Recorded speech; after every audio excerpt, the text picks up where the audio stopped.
there exist what are called dorsal root reflexes.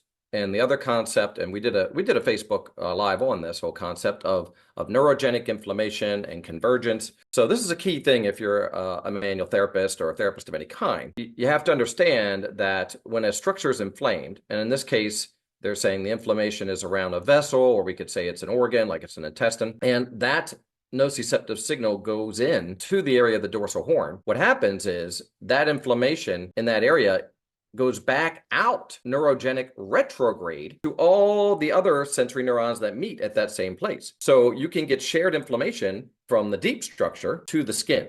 And there's research that says, just like the statement right here, all spinal neurons that receive nociceptive input from the viscera, vascular, and musculoskeletal structures also receive input from the skin. So there is a patch of skin that's going to be impacted by every nociceptive input, and that is the surface tender point. So the tender point is not the problem. The tender point is the surface presentation of the deeper problem. In medical terms, we call that, scientific terms, we call that secondary hyperalgesia. It's a secondary inflammation from the primary inflammation, okay?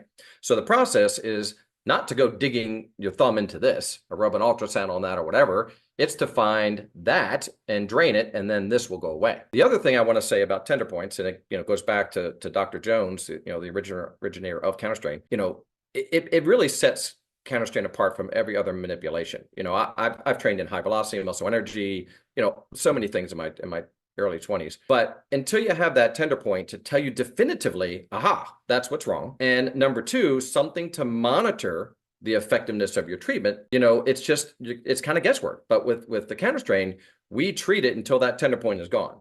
And that tender point is only gone when the source inflammation is gone, okay? So that's just the beauty of counterstrain. We fine tune our treatments and our drainage techniques till that tender point just drops out, the tissue relaxes, and it disappears. We wait till it dissipates.